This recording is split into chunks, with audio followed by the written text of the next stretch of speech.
We're very lucky in my part of the world, in Mansfield in Nottinghamshire, to have some very good post-16 AP provision. I think of Portland College specialist SEND provision, or independent training college, more employability for those young people who didn't get the qualifications at 16.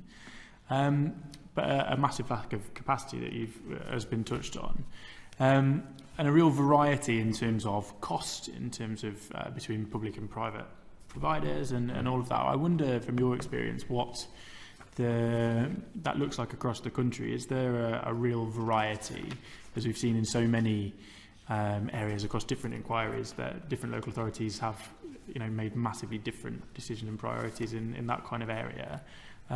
Is there any continuity of post-16 kind of AP or that kind of provision, or is it massively varied? It's very varied, and not all of it is at the behest of the local authority.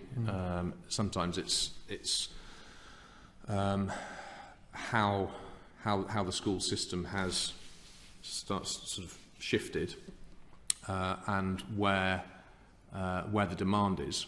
So, Mansfield sounds like that there's quite a lot of activity in that area, but others it's less prominent, and in some areas there is an issue of them being able to, first of all, provide the capacity that the population needs, but also the range of provision, and I think sort of the coordination around that is another area where schools and colleges, I know they try hard, but they could learn a lot more from each other about what is the right makeup here. Often there's a sort of fallback on the traditional models. I think there's scope for a lot more innovation, and the T levels coming in soon, I think, is going to sort of provide some vehicle for rethinking some of that, the way that we pull all that provision together, recognising that for some children, even that isn't the route that they're going to be able to go down, and if we're going to insist, as we rightly do, that they stay in education and training, the work that's being done in AP for the groups of children we're talking about is a lot of that is untapped, and post 16, some of that experience and that knowledge, I think, could shift up, so that some of the decisions about what local provision is are much cuter about what's needed.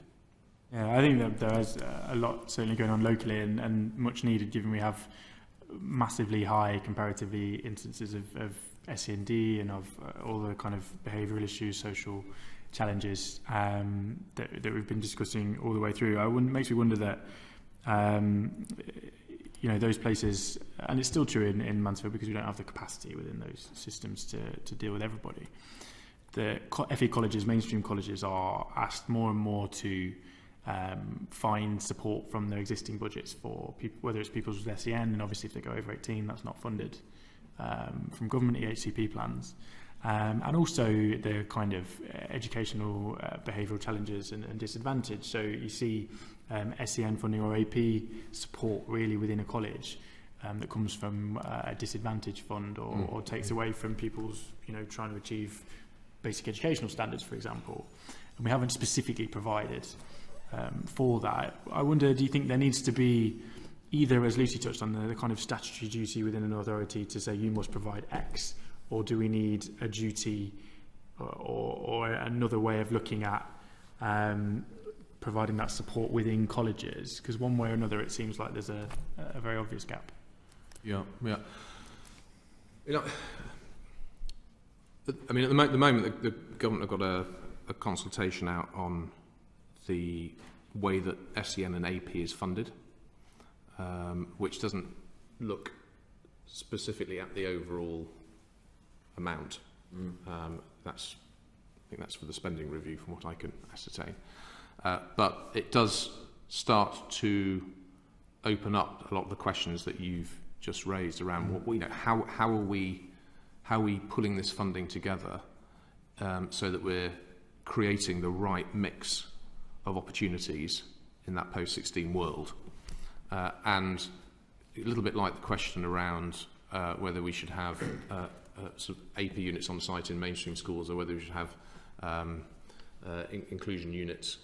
I think it's the same for FE. I think there's scope for